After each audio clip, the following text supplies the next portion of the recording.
All right, I'd like to call this meeting of the West Essex Milwaukee School Board to order. I will lead us in the pledge. I pledge allegiance to the flag of the United States of America and to the republic for which it stands, one nation, under God, indivisible, with liberty and justice for all.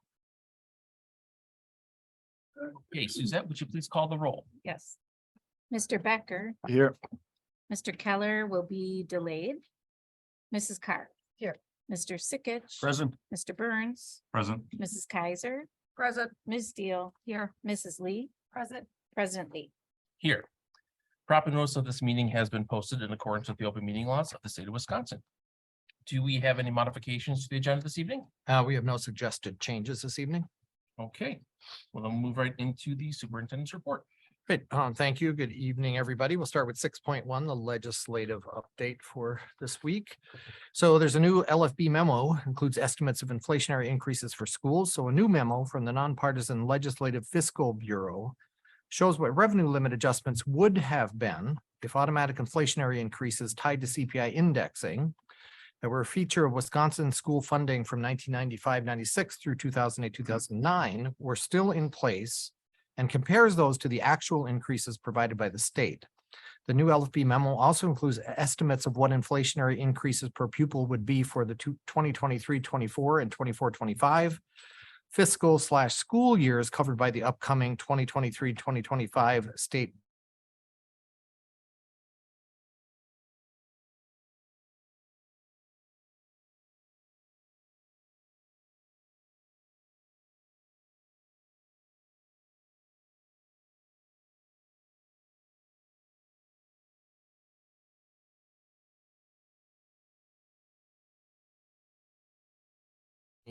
just to keep up with inflation.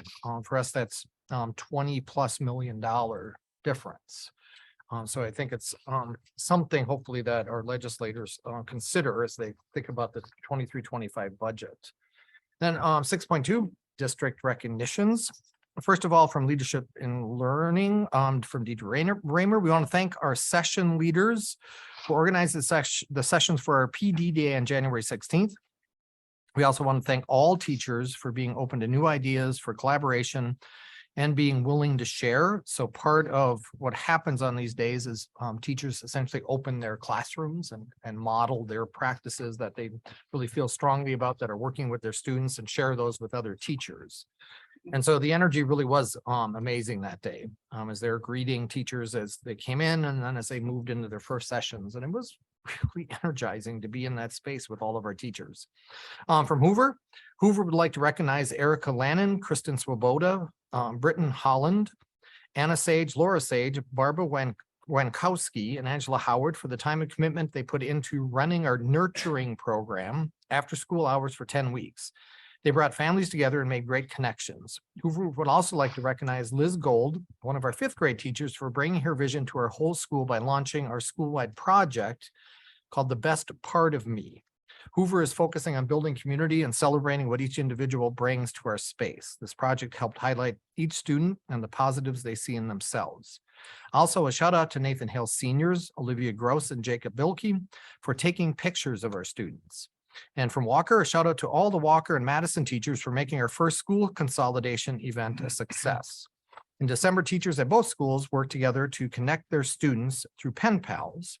And then before winter break, the entire Madison staff and students came over to Walker to take part in a Cookies for Community event. This event allowed students to take part in some shared activities while also enjoying delicious cookies. So thank you to all of the staff for all of their hard work. And then 6.3, some updates and information items. There was one comment at a regular school board meeting on January 9, 2023 from a member of the public. One of our custodians expressed a number of concerns related to her employment experience. Given that this is a personnel matter, I'm unable to share details, but Steve Beichman and Aaron Norris looked into the concerns immediately, responded accordingly, and we're working towards resolving any of those things that may be ongoing. And then in school consolidations update, real quick, the next event in the process will take place next week, Tuesday, January 31st in Madison, where we're going to gather parents, neighbors, community members to get feedback on ideas for the reuse of the Madison school building. And We've been pushing pretty hard to try to get the word out. We have, Amanda has touched base with the neighborhood association, that's in that area, doing door hangers. So hopefully we get a good turnout to have a conversation and to do some brainstorming about, what that building could be in the future. And then last, some other updates. Dotke Project-Based Learning High School held their first semester exhibition night last week, Thursday. And the board may or may not be aware, but 60% of the students right now at Dotke are new to Dotke for this year. Remember, so now it's a high school that is the only school you can choose to go to outside of the neighborhood boundaries. So that night, last Thursday, for most of them was their very first public presentation of learning. So it's pretty remarkable progress after one semester. So I just really want to thank all of the staff at Dotke and the Dotke students for committing to this work. Really the pride on the faces of students and teachers. And when I'm there, I love to see kids kind of start to get comfortable with the process and they start to just kind of glow with their pride. But then I also watch teachers in the background as they're watching what their students are doing, and the pride on their faces is remarkable as well. And so I just wanted to thank everybody for that work. It's very easy to get absorbed into the 3 hours. 3 hours from 4 to 7, it goes by in a flash during that evening. So I look forward to even bigger and better things. They have another exhibition night in the spring. And that concludes the superintendent's report. Okay, thank you very much. At this time, we'll open public comments. For those who are interested in addressing the board, there is an online sign-up sheet if you are here in person or if you are watching the meeting via Zoom. The Zoom link should be in the chat for signing up for providing public comments. Anyone providing public comments has 3 minutes to do so. Please start by stating your name and your address. There will not be a discussion back and forth with the board. If there's a simple question that can be answered at this time, it will be provided after the comments are provided, but there will not be any back and forth discussion afterwards. Any additional follow-up that needed after those comments that will be provided by the next regular school board meeting, either during the superintendent's report or responding directly to the commenter at that time. So with that being said, we'll start with our first person signed up which is Mr. Steve Broadwell.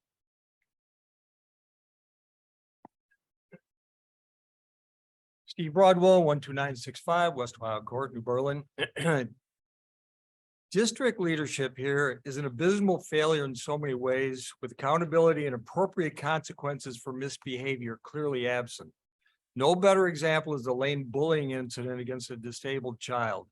This went on continuously over the last school year, despite numerous complaints filed by the mom that were ignored by the district until the mom had just had enough.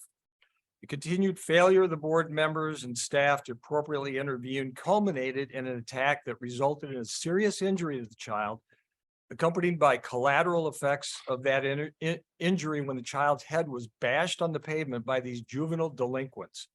The bullies later retaliated when this incident was reported. You forced a mom to remove her child from school and start homeschooling him out of fear for his safety. She forced you to finally investigate, then had to appeal your thoughtless conclusion to the DPI. She won that appeal because the DPI found no evidence to support your conclusion and absolutely blasted your malfeasance. Your stonewalling forced this loving mom to spend countless hours researching and developing her case against you. Your suggested solutions lacked any semblance of justice for either child. The bully should have been kicked out of school. Not only did that not happen, but he was allowed to play football.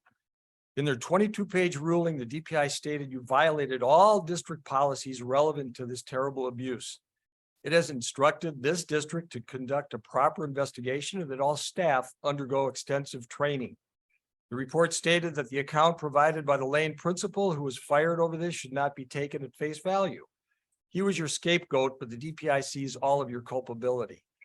You are derelict in your duties to protect our most vulnerable students by providing safe and supportive learning environment. Considering this district's focus on race and gender, there is no doubt more attention would be given to this and accountability demanded had it involved a Black child or a member of the LGBTQ community. Angry Shorewood parents chased Marty out of that district in 2015. He left on the condition that the district seal his personal file. Who does that? Our board said, that's the guy for us. We see the results. District performance is terrible in the bottom 5% of state districts. Worse than Milwaukee, yet this board rewards leaders with new contracts and pay raises. This all reflects very poorly, not only on district leaders, but those who reflexively continue to support them. We see Marty, Noah, and Deidre's liabilities to this district's staff, our community, but especially to our children. Rather than wait until the end of the year, we'd like to see Marty resign effective immediately. His retirement plan was conveniently changed in 2021 to vest him in 7 years rather than 20, along with giving him a nice pay raise this year. So thanks to your blind devotion and obedience, he will get a nice golden parachute, whether he resigns now or waits. Please do us a favor. Okay, next, Ms. Devon Ray.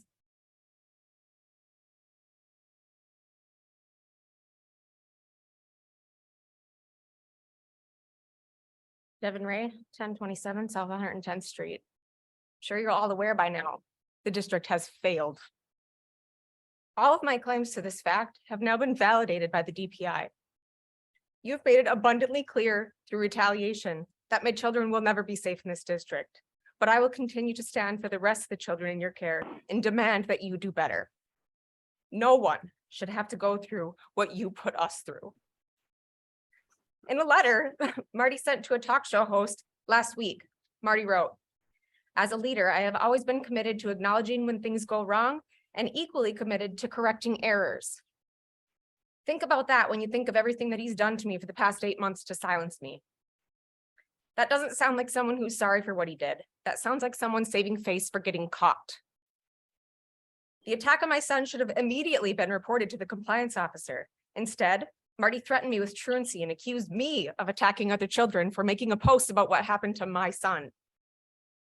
Later, a board member would request that post to be deleted. This behavior goes against board policies and also violates the oath which you took in order to be in those seats.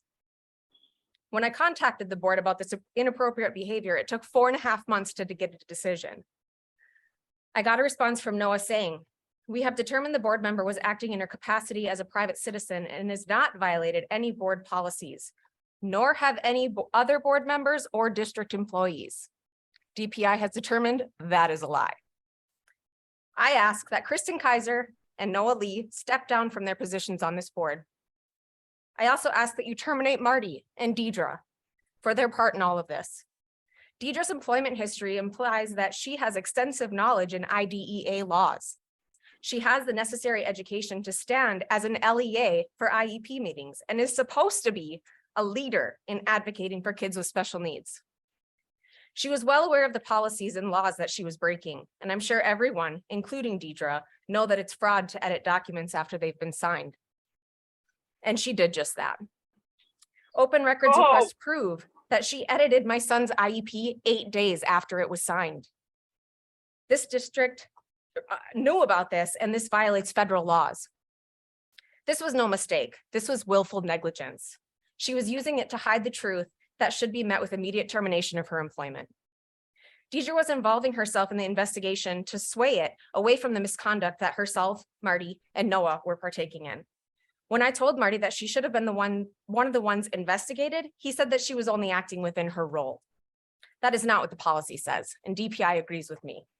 I ask that Marty and Deidre and Noah never be allowed to work in any capacity that involves children. They all worked together to try to break me down and hurted my son in the process.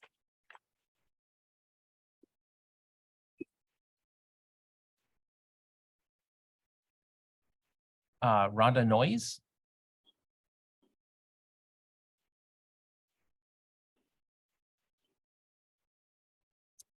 My name is Rhonda Noyes. I live at 1457 South 86th Street.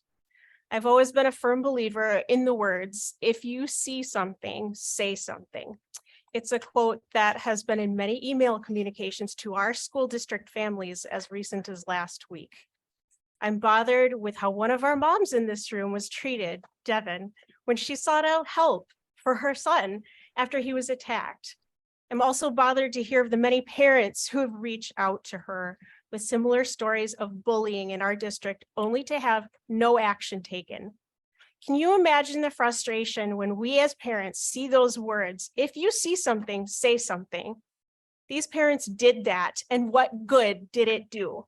What good is an anti-bullying policy if nothing is done? Thankfully, this mom said enough is enough. She took on this battle and for 8 months now has been met with scrutiny, hate, certain people in this room passing it off as a continued saga or just kids joking around. I am so thankful for her mama heart doing what is absolutely necessary to help others who haven't been listened to. And what a battle it has been for her and for her sweet son. And she's only just begun.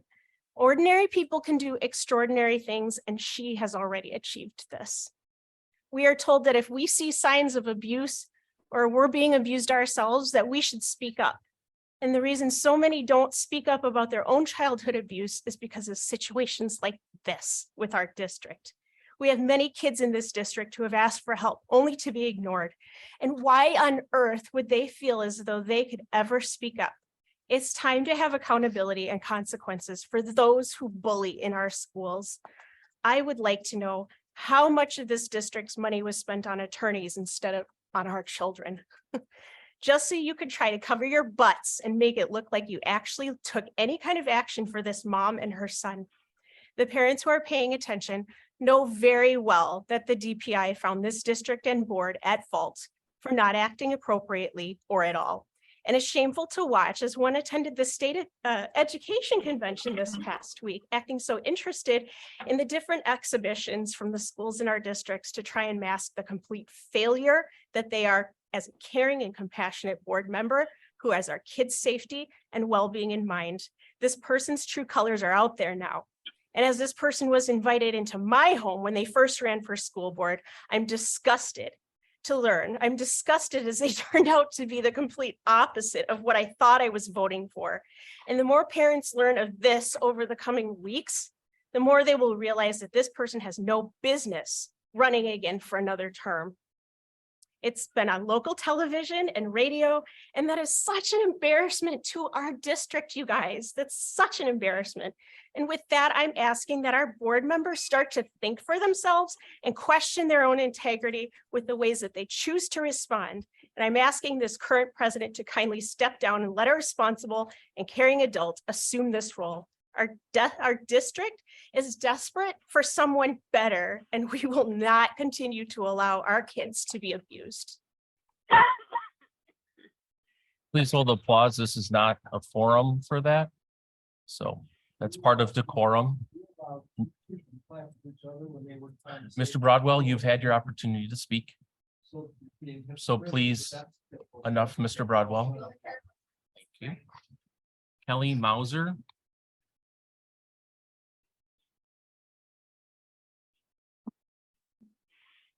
Kelly Mauser. I live on 819 South 90th Street. On May 6th, a parent posted in a private face group focused on the district. On Wednesday, May 4th, my son was physically attacked by 3 boys at Lane Intermediate School. My son, 6th grade, is physically disabled due to a brain disorder and also suffers from epilepsy. He has never been in trouble, did not provoke in any way, which was admitted by the boys that attacked him. He was chased out of school, tackled in the parking lot, was beaten in the head against the pavement. I was trying to deal with it peacefully through the district and West Dallas PD, but enough is enough. Today he went to school, was bullied even more from the boys getting in trouble. I'd highly suggest if you have your kids attend Lane that you understand that third-party retaliation will not be tolerated. West Dallas PD has been notified. Talk to your kids. My son will not be poorly treated for this. And that was her post. 5 days later, her post was removed and she received a notification from the group. Asked the admin why it was removed. The admin said a female board member required that the post be removed. The mom was abruptly removed and blocked from the group. The mother emailed the board that day, reported the violation. It took the board president 141 days to respond to her comment about his running mate. He said he reviewed the concern. He said the board member was uncomfortable with the post, so she contacted the page admin to have it removed. He said the board member did not identify herself as a school board member and asked that it was taken down because she is a school board member. She said the school board member used her personal Facebook profile that spoke as a private citizen. Therefore, he determined that the board member was acting in her capacity as a private citizen and has not violated school board properties. Per the state of Wisconsin justice, any emails used to conduct government business is a record, even if it is sent or received by an employee's personal email account. Remember, if the email, text, instant message, chat, post, or file is government business, then it's a record. A post on a district mom attack that happened at the district is a government business when you are an elected school board member for that district. District policies 2260 and 5517 state neither board member or persons may intimidate, threaten, or interfere with any individual. The persons opposed an act or practice made by federal or state civil law. Retaliation against this group for making a report of discrimination, filing a formal compliance, or participating in an investigation or remedies is a serious violation. Thank you. Todd Kliklinski.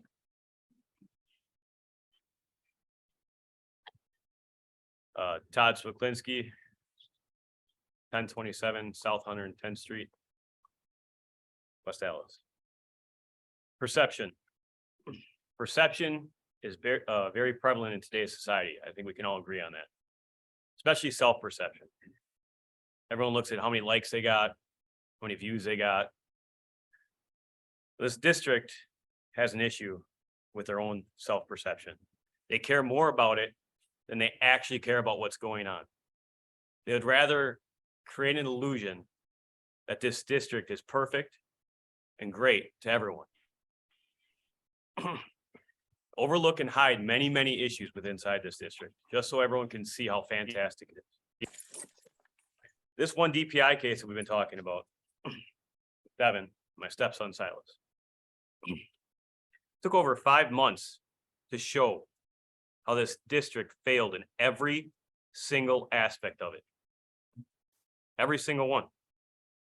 We had to jump through so many hoops, walk on so many hot coals to get that resolution. The issue is, within the last week, how many messages and how many emails we got from other parents that have had the same exact issues. But guess what? They ran into dead ends because of the dead ends that the district created. Because they don't want this knowledge out there. They want to keep that false perception. It's disgusting. If we actually followed like the policies, follow the action plans. I've been in management for over 17 years. I've worked at a company that's been around for over 100 years. And to fix issues, we make action plans. I'm sure you guys have action plans and policies, right? The only way to actually fix the problems is to follow the action plan. It's great on paper, right? Looks perfect. We don't do the follow-up, absolutely nothing will be fixed. If we don't do what's on the piece of paper, nothing is going to be fixed. I need you guys to start following up on these things. I'm asking as a parent, follow up on the policies. That's the only way you're going to fix what's wrong in the district. Then you don't have to worry about your self-perception. You don't have to make a false one, because then the district will actually be fantastic. So please, I'm not going to say please. I'm going to tell you guys, stop worrying about your self-perception and actually worry about the education and safety of our kids. Thank you. Jason Darling.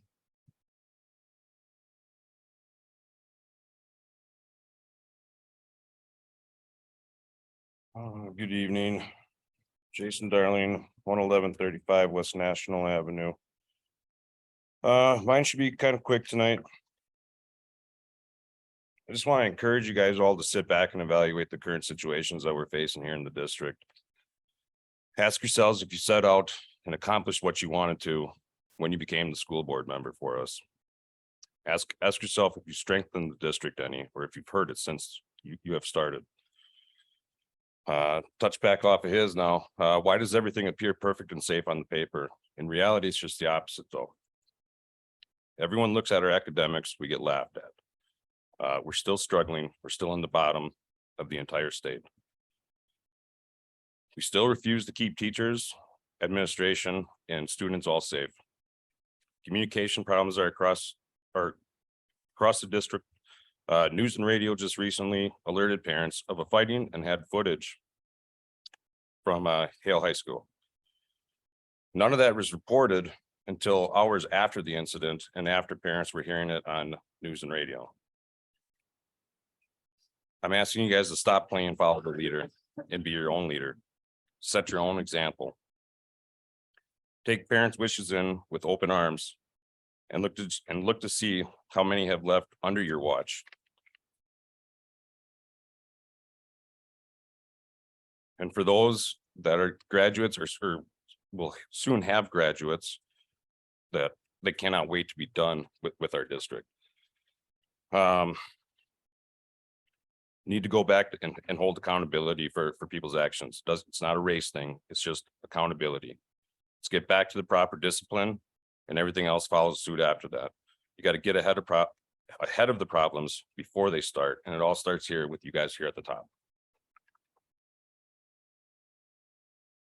Thank you.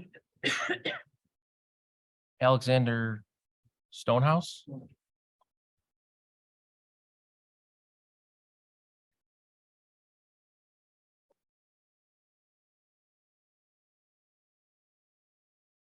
Alexander Stonehouse, 1482 South 84th Street, West Allis, Wisconsin. Thank you for letting me talk. I'll try to keep it brief. 3 minutes is always tough, but I'll try to fit it in. Where do I start? You know, you got to remember, each and every one of you don't need to have necessarily a pack or a follower mentality. Each of you have to lead as leaders individually and not as a collective group. Because if one person goes down the wrong trail and you continue to follow them, it's a bad impression for the community, the school, the students. You're supposed to be here to watch out for their best interest, protect them. Put yourselves in the position of the mother that's here. If any of you are parents, or if you're an aunt or uncle to a child, how would you feel the way she's been treated? I'm only here because I saw this in the news. And actually, I'm disappointed we only have one station here. One station. We have 4 in Milwaukee. This is the one that cares about this. This is not an award right here, by the way. This here, they're not here to do a community feel-good service story about your kids' exceptional community interactions where they raise a bunch of money or a bunch of food for people at Christmas time, or get clothing and blankets and toys for somebody who lost their possessions in a house fire and their kids are staying in a Salvation Army or hotel because of some tragedy. They're here because of your failures. Now, I grew up 4 decades ago. Times were different, real small town. But I got news for you. If we were the aggressors that did that to her son the way they got treated, we'd have been thrown out of sports for the rest of our high school career. Why isn't the school so afraid to discipline these people? Is there a double standard? If her child was a different race or different,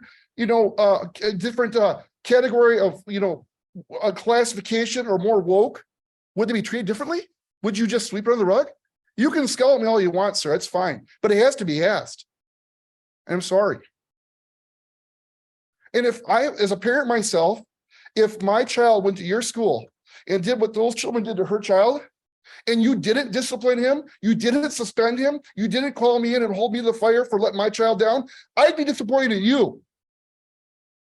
I raised my child so he'll never do that. I can't promise it, but there's a good chance he's not, because it starts at home. But these kids are with you guys 8 hours a day, 5 days a week, 3/4 of a year.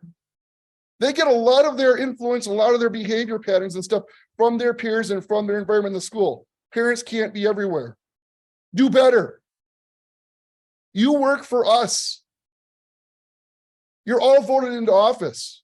And I will personally get behind and help and stand by and financially give any assistance to anyone who wants to take anybody out here that's not going to do their job and hold this school and all the guilty offenders responsible. This never should have gotten this level. It should have been nipped in the bud a lot easier. The further you kick the can down the road, the longer you try to cover things up. It doesn't work that way. The truth always comes out. Thank you. Thank you. Gary Schultz.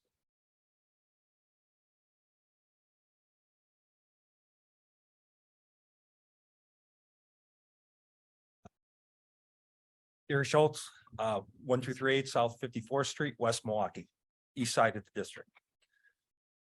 In the fall of 2018, while serving on the WAWM school board, I visited West Milwaukee Intermediate School.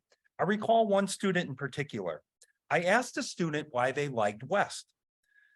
When asked why, the response was simple. I don't get bullied and made fun of here. The student said they last attended Frank Lloyd Wright and were constantly bullied and harassed because of who they were. It was obvious what the student meant. The student was bullied and harassed because of their disability. 4 years later, a similar situation exists at Lane. A student with a disability endured bullying, harassment, and a physical assault that led to the West Dallas Police Department initiating charges against the students who committed the assault. It shouldn't take anyone with an advanced degree to make it determine why the student was being bullied and harassed. The school district failed to follow policy.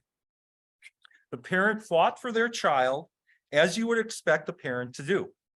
The district had a responsibility under its own policies to conduct a rigorous, well-executed investigation. As concluded by the Wisconsin DPI, this was not the case. The mistakes made by the district are detailed in the DPI order. The parent made many open records requests. The parent met the district demands for refinement of the request when asked. The district conduct was clear. To block and impede the attempt by the parent to gather information that demonstrated the district failed to follow its own policies and to hide the district's conduct of an investigation that was poorly executed. During this period, supposedly well-educated adults acted like adolescents. The superintendent, assistant superintendent, and the school board president are held to higher standards. In the handling of this case, those standards were not met. Most of us remember the passionate email Dr. Lexman sent to all district families about the Derek Chauvin conviction. I can envision the effort and passion Dr. Lexman must have had when he wrote that. Now think about 3 students physically assaulting a disabled student much smaller than them. What if this were your child suffering? How would you react if you wanted what was best and right for your child? How would you react if the school district threw obstacles in your way? The same level of effort and passion given to George Floyd were not given to a student in our own district. The school board has a responsibility to make a fair and honest investigation as conducted by administration staff. The school board has an obligation to make sure that the board president acts appropriately when the investigation is conducted. The school board, if the school board has the slightest indication this cannot be achieved, it is the duty of the school board to conduct this investigation through a third party that can provide a fair and honest investigation. I Thank once you. again ask you Thank you, this. Mr. Schultz. What if you were the parent and it were your child? All right, that concludes public comments. I will be closing those at this. It's. Brandon shut his laptop and pay attention. Yeah, I was very rude of him. He's been staring His eyes are hooked up the whole time. Excuse me, point of order. This is not an open forum that anyone can just talk whenever they want. Public comments have been closed. I have my laptop open just as well because I have notes on it and he is taking notes on it. It's nicer for it. Public comments are now closed. I'm going to. We're moving on to item 8, our board reports. Starting with 8.1, review of the board calendar.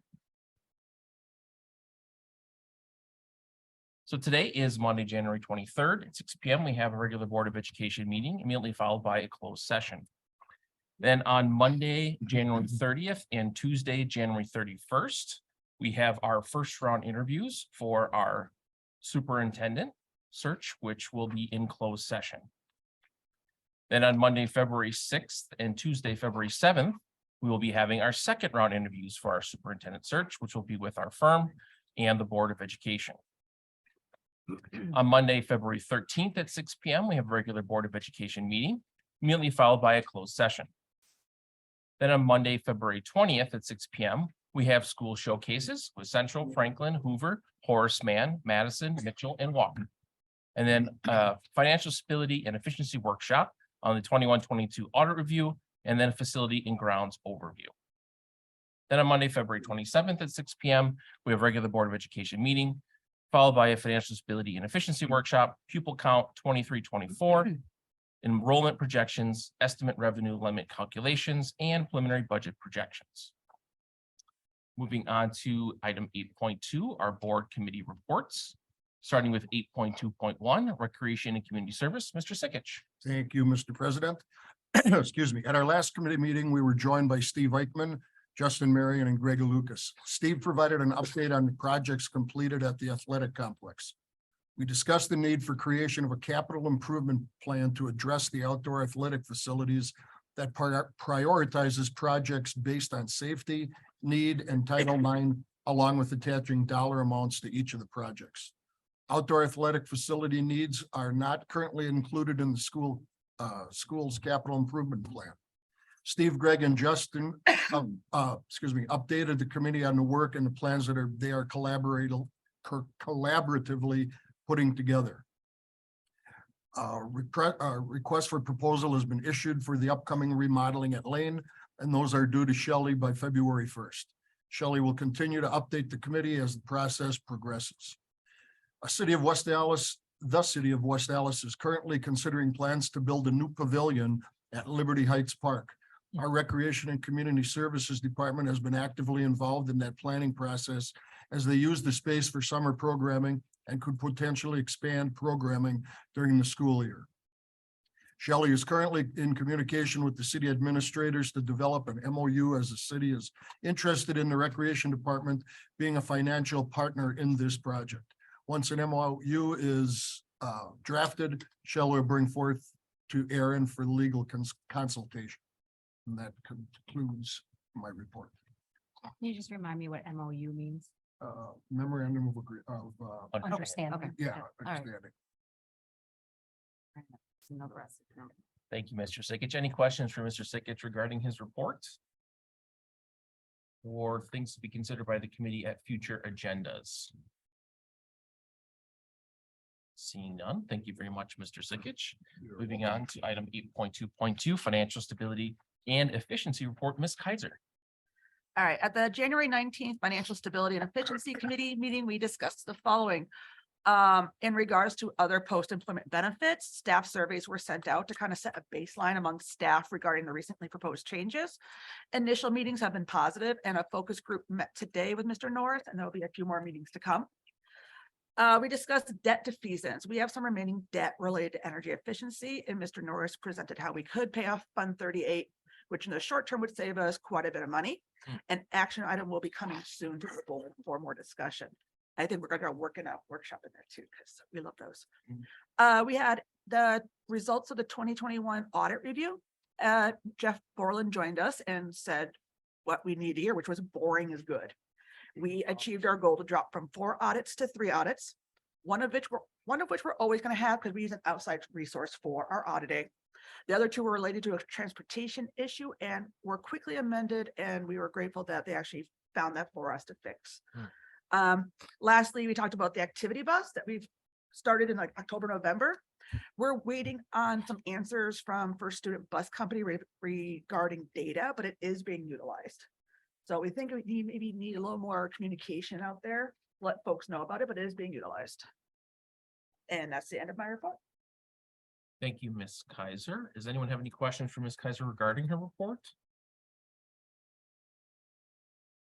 I had one just regarding the bus. You said you're checking with the first student just to see, so we can get some numbers, basically. Like who's using what, when, where is it more popular on Mondays and Fridays, Wednesdays, you know what I mean? So Yeah. waiting to get some information about that. Okay, and then are we considering expansion, like adding more times than we have now?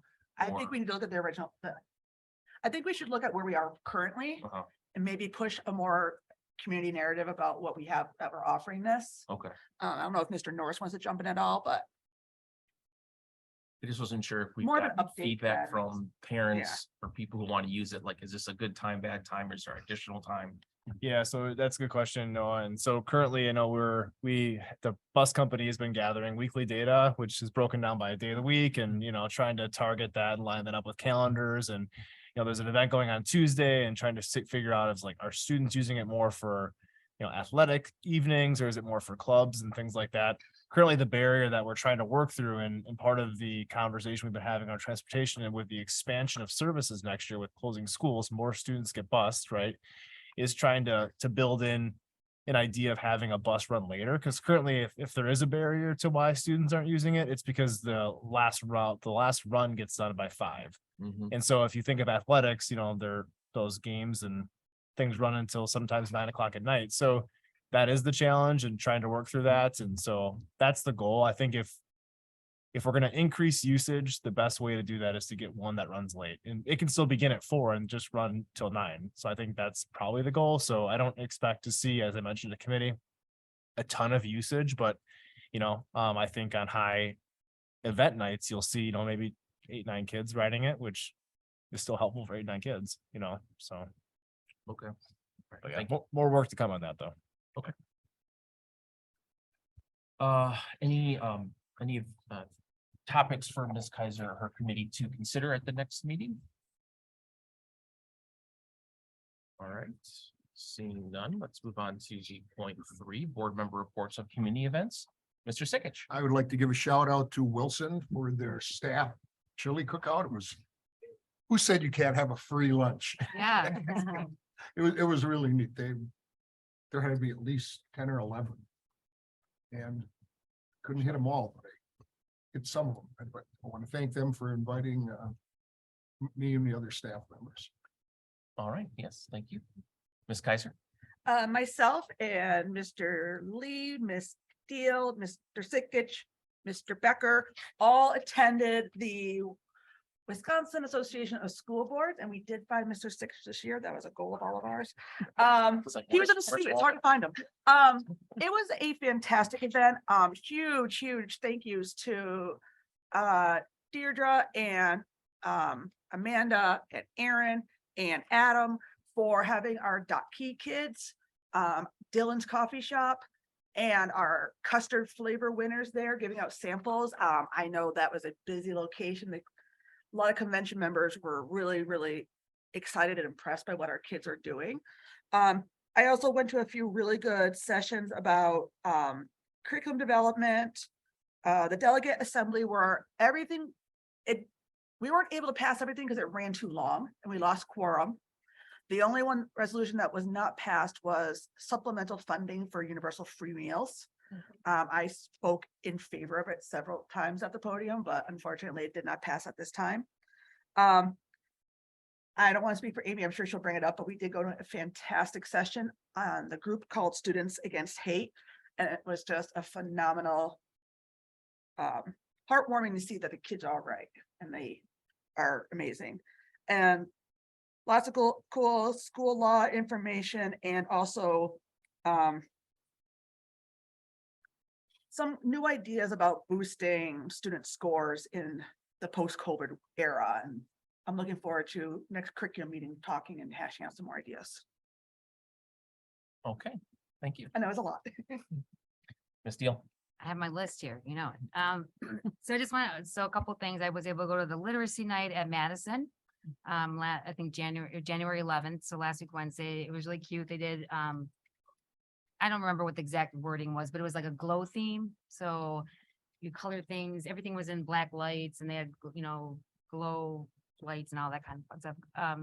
But anyways, it was really good. And they had the public library there, which is really cool because I actually finally got to get my public library card. And I know I should have gotten it a long time ago, but my kids was able to get one, and it was actually kind of cool. There's a lot of families, there's a line for it. So I was excited about that. Then Franklin invited me to their talent show on the 18th, and it was like, well, first off, the kids were great, but the staff, they actually did a 6-minute medley to Mamma Mia, ABBA. So like it was awesome. Jordan Pollard over there, actually choreographed the whole thing. It was really entertaining. And then we mentioned exhibition night, what Dr. Luxman did. I was actually able to go and I took my son who will be attending there next year. And I told my husband, I'm like, oh, we'll be gone for like 30 minutes, an hour. We didn't get out of there till like 6:30. We got there like at 4:15. And and even that, I don't think we hit up everybody. And it was just like, it was so much fun. It was so cool to see the kids, just presenting their learning, and they were so excited about it. And it was a really fun experience. So yeah. And then as for the convention, yeah, I got to go to a couple good sessions, some really good ones about this organization with students, United Against Hate. I did a lot of ones more around like mental health framework, looking at how, we've kind of developed that. So I have some ideas myself that I'm probably going to be bringing to committee. And you met a kangaroo. Oh, and I got to hold a baby, Joey. It was fun. So there you go. Thank you, Ms. Steele. Anyone else have any things that they attended they would like to report on? Mr. Becker? I also made it to the Wilson chili event. I was told it doesn't count as a date, but I don't buy it. It's a lunch date. It counts. Also made it to the convention, and I think the two best events that I went to, one was on character education throughout districts, and that was really good. I had a quick conversation with Dr. Lexman about that and some of the ideas. The other one that I liked was the legislative advocacy, which kind of dovetailed with another, which was the idea of funding and efforts to work with the state and try to find better ways to more equitably fund all the districts throughout the state.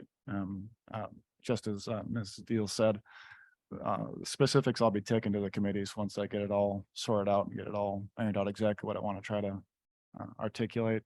The kids were great at the convention as well. It was fun seeing some kids. One of the students I know from baseball too, so it's fun. I keep running into them around the district. It's really good stuff. And then Thursday, of course, was the docu exhibition, which was really nice. The one comment there was I was always impressed by the kids who tackle really kind of serious and personal social events. So that was really nice. I was impressed most with that. All right. Thank you, Mr. Becker, for sharing. Anyone else have any events they would like to share? I'll just kind of echo what a lot of people have already said. I was at the convention. I was able to, as board members, we tried to go to different sessions to spread out. There are quite a few interesting sessions at the convention, and I kind of get annoyed that they're all held at exactly the same time. So it's really difficult, and they only record a very few of them. So even there's only 8 that were recorded across the entire event. So you really have to be there in person and attend them to be able to get the handouts and hear what they're saying. So there were a lot of good sessions. I actually attended one on bullying, and there's going to be a DPI toolkit that is supposed to get released later this year that they've put together. They worked with a researcher at the University of Missouri about things to do to prevent bullying, to repair relationships, and basically have a community session in place that would make that something that is not occurring more and give more tools. So I'm anxious to see when that comes out. I did write down the part of the DPI website where it's supposed to get released. So it was an interesting session, and to kind of they used the YRBS survey to kind of look at who is being bullied. This is from schools in Wisconsin, who's being bullied, and breaking it down by race and ethnicity categories and things like that. So then try to figure out that kind of can give you some tools to say, okay, well, these are the people who are being bullied, at least reported being bullied. So what are things that can be done to try and figure out why that's occurring, and then have strategies to combat that. So it was an interesting session. Additionally, I was at the exhibition night for Dodd Key. Every time I go there, I'm amazed it was packed. Like walking through the hallways and things like that, it was hard to get around, which is a good thing. Lots of students that were prospective there, as well as everyone there with their projects.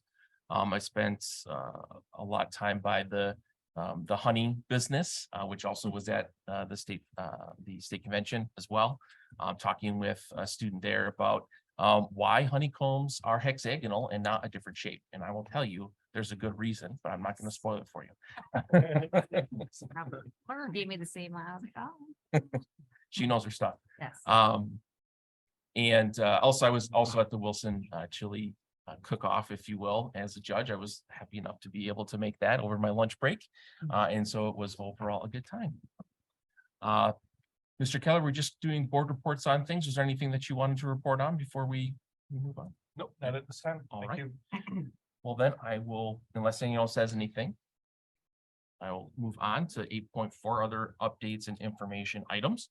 So tonight we are meeting with our search firm, Rain Associates, to go over the candidates for the superintendent position.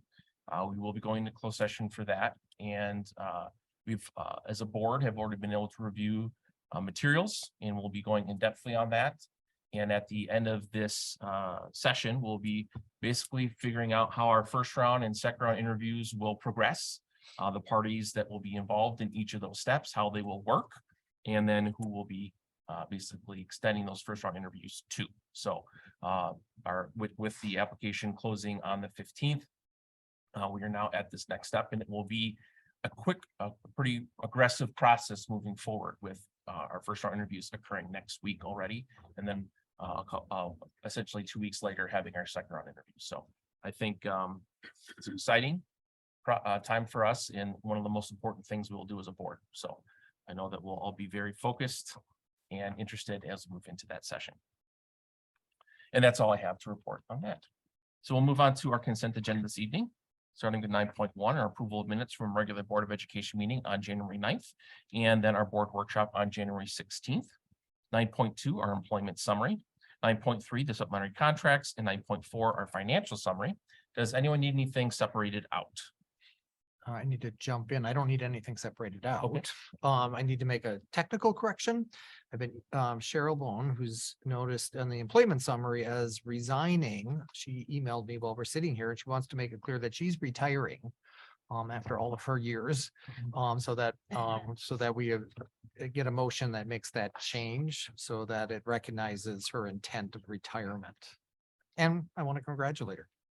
So that's, you said Cheryl, oh, Cheryl Bone, okay. On her great. Grade one resignations, teacher, retirement, got it. she's the second person. All right, so we would then So then motion to approve. we with need the to, change. with the amendment of changing it from a resignation to a retirement. So I guess I need a motion for that amendment for the, do you want to pass everything else first and then just do this on I its mean, own? as a friendly amendment, you can just make the Yeah. change. You don't have to vote on it. Oh, okay.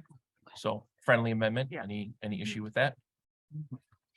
Seeing none, all right, then I would look, is it, and if no one needs anything separated out, Move Okay. to approve. Oh, second.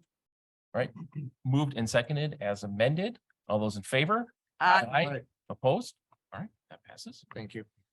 Let's move on to our action items this evening. 10.1, approve the number of open enrollment seats for in-person learning during the 23-24 school year.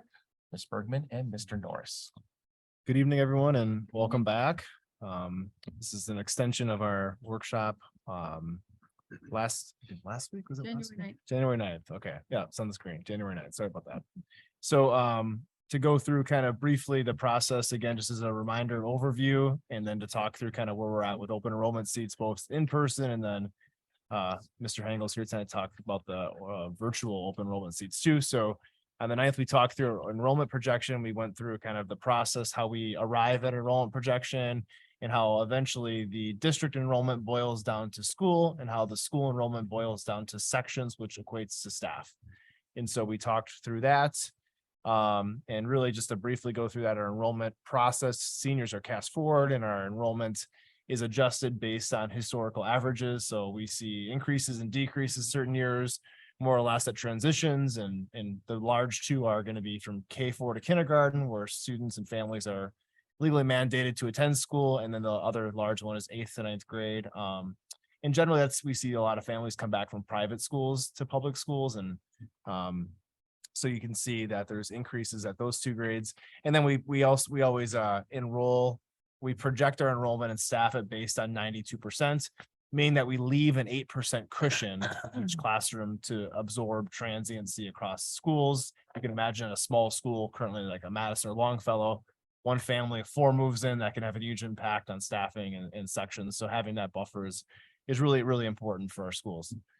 So we use a projection sheet, which we provided last time, and this is published. I know this is kind of difficult to read, but this breaks down our enrollment, and you can see here just kind of as a trend that our decline over the years is kind of leveled out. You can see that from kindergarten to 8th grade, the correlated regression line is pretty level, and so the final few years, this is next year's, the final few years here is really our high schools and the classes that will have, the high schools might live in the low 500s, but the rest will be in the high 4s, mid 400s. So nearing the end, which is good.